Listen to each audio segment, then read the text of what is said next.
Chapter 17 of The Secret Garden. Recording by Karen Savage.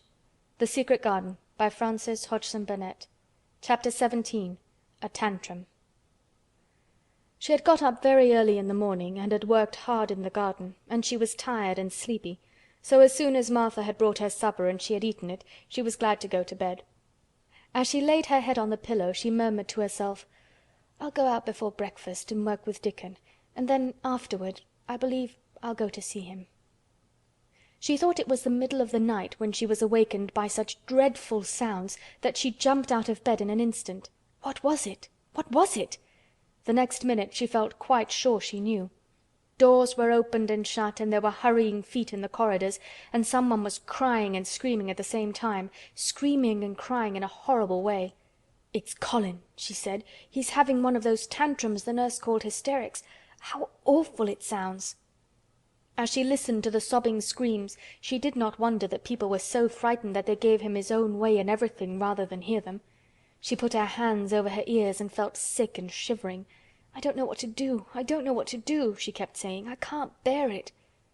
Once she wondered if he would stop if she dared go to him, and then she remembered how he had driven her out of the room, and thought that perhaps the sight of her might make him worse. Even when she pressed her hands more tightly over her ears, she could not keep the awful sounds out. She hated them so, and was so terrified by them, that suddenly they began to make her angry, and she felt as if she should like to fly into a tantrum herself and frighten him as he was frightening her.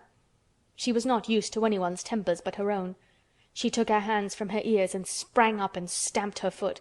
"He ought to be stopped! Somebody ought to make him stop! Somebody ought to beat him!" she cried out.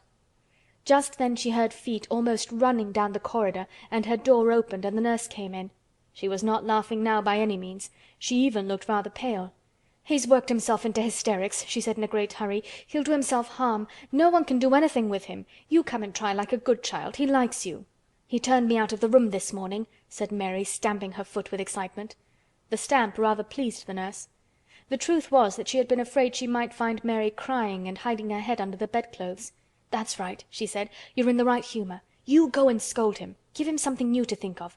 Do go, child, as quick as ever you can." It was not until afterward that Mary realized that the thing had been funny as well as dreadful. That it was funny that all the grown-up people were so frightened that they came to a little girl, just because they guessed she was almost as bad as Colin himself.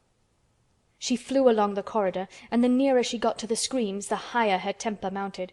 She felt quite wicked by the time she reached the door. She slapped it open with her hand and ran across the room to the four-posted bed. "You stop!" she almost shouted. "You stop! I hate you! Everybody hates you! I wish everybody would run out of the house and let you scream yourself to death! You will scream yourself to death in a minute, and I wish you would!" A nice, sympathetic child could neither have thought nor said such things, but it just happened that the shock of hearing them was the best possible thing for this hysterical boy whom no one had ever dared to restrain or contradict. He had been lying on his face, beating his pillow with his hands, and he actually almost jumped around, he turned so quickly at the sound of the furious little voice. His face looked dreadful, white and red and swollen, and he was gasping and choking, but savage little Mary did not care an atom. "If you scream another scream," she said, "I'll scream too, and I can scream louder than you can, and I'll frighten you! I'll frighten you!" He actually had stopped screaming because she had startled him so. The scream which had been coming almost choked him. The tears were streaming down his face and he shook all over. "I can't stop," he gasped and stopped. I can't."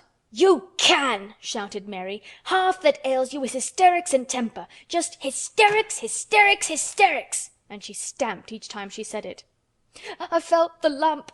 I felt it," choked out Colin. "I knew I should. I shall have a hunch on my back and then I shall die." And he began to writhe again and turned on his face and sobbed and wailed, but he didn't scream. "You didn't feel a lump," contradicted Mary fiercely. "If you did, it was only a hysterical lump. Hysterics makes lumps. There's nothing the matter with your horrid back. Nothing but hysterics. Turn over and let me look at it." She liked the word hysterics, and felt somehow as if it had an effect on him. He was probably like herself and had never heard it before. "Nurse," she commanded, "come here and show me his back this minute." The nurse, Mrs. Medlock, and Martha had been standing huddled together near the door, staring at her, their mouths half open. All three had gasped with fright more than once. The nurse came forward as if she were half afraid. Colin was heaving great breathless sobs. "Perhaps he won't let me," she hesitated in a low voice. Colin heard her, however, and he gasped out between two sobs, "Show her! She'll see then." It was a poor thin back to look at when it was bared. Every rib could be counted, and every joint of the spine, though Mistress Mary did not count them as she bent over and examined them with a solemn, savage little face. She looked so sour and old-fashioned that the nurse turned her head aside to hide the twitching of her mouth. There was just a minute's silence, for even Colin tried to hold his breath while Mary looked up and down his spine and down and up as intently as if she had been the great doctor from London. "There's not a single lump there," she said at last. "There's not a lump as big as a pin, except backbone lumps, and you can only feel them because you're thin. I've got backbone lumps myself, and they used to stick out as much as yours do, until I began to get fatter, and I'm not fat enough yet to hide them. There's not a lump as big as a pin. If you ever say there is again, I shall laugh." No one but Colin himself knew what effect those crossly spoken childish words had on him. If he had ever had anyone to talk to about his secret terrors, if he had ever dared to let himself ask questions, if he had had childish companions and had not lain on his back in the huge closed house, breathing an atmosphere heavy with the fears of people who were most of them ignorant and tired of him, he would have found out that most of his fright and illness was created by himself. But he had lain and thought of himself and his aches and weariness for hours and days and months and years.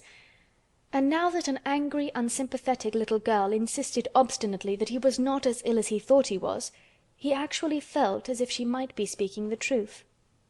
"I didn't know," ventured the nurse, "that he thought he had a lump on his spine. His back is weak because he won't try to sit up. I could have told him there was no lump there." Colin gulped and turned his face a little to look at her. "Could you?" he said pathetically. "Yes, sir." "There!" said Mary, and she gulped too. Colin turned on his face again, and but for his long-drawn broken breaths, which were the dying down of his storm of sobbing, he lay still for a minute, though great tears streamed down his face and wet the pillow. Actually, the tears meant that a curious great relief had come to him. Presently he turned and looked at the nurse again, and strangely enough, he was not like a Rajah at all as he spoke to her. "Do you think I could live to grow up?" he said. The nurse was neither clever nor soft-hearted, but she could repeat some of the London doctor's words. "You probably will if you do what you are told to do and not give way to your temper and stay out a great deal in the fresh air." Colin's tantrum had passed, and he was weak and worn out with crying, and this perhaps made him feel gentle. He put out his hand a little toward Mary, and I am glad to say that, her own tantrum having passed, she was softened too, and met him halfway with her hand, so that it was a sort of making up. "I'll go out with you, Mary," he said. "I shan't hate fresh air if we can find—" He remembered just in time to stop himself from saying, "if we can find the secret garden," and he ended, "I shall like to go out with you if Dickon will come and push my chair. I do so want to see Dickon and the fox and the crow." The nurse remade the tumbled bed and shook and straightened the pillows. Then she made Colin a cup of beef tea and gave a cup to Mary, who really was very glad to get it after her excitement. Mrs. Medlock and Martha gladly slipped away, and after everything was neat and calm and in order, the nurse looked as if she would very gladly slip away also. She was a healthy young woman who resented being robbed of her sleep, and she yawned quite openly as she looked at Mary, who had pushed her big footstool close to the four-posted bed and was holding Colin's hand. "You must go back and get your sleep out," she said. "He'll drop off after a while, if he's not too upset. Then I'll lie down myself in the next room." "Would you like me to sing you that song I learned from my Ayah?" Mary whispered to Colin. His hand pulled hers gently, and he turned his tired eyes on her appealingly. "Oh yes," he answered. "It's such a soft song. I shall go to sleep in a minute." "I will put him to sleep," Mary said to the yawning nurse. "You can go if you like." "Well," said the nurse with an attempt at reluctance, "if he doesn't go to sleep in half an hour you must call me."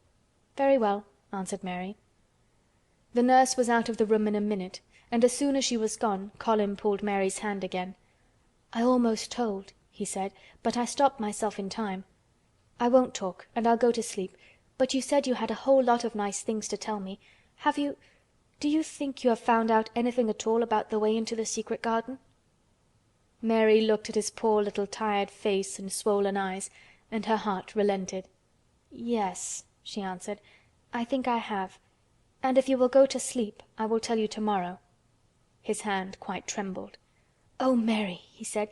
"Oh, Mary, if I could get into it, I think I should live to grow up. Do you suppose that instead of singing the Ayah song, you could just tell me softly as you did that first day what you imagine it looks like inside? I'm sure it will make me go to sleep." "Yes," answered Mary. "Shut your eyes." He closed his eyes and lay quite still, and she held his hand and began to speak very slowly and in a very low voice. "I think it has been left alone so long that it has grown all into a lovely tangle. I think the roses have climbed and climbed and climbed until they hang from the branches and walls and creep over the ground, almost like a strange gray mist. Some of them have died, but many are alive, and when the summer comes there will be curtains and fountains of roses.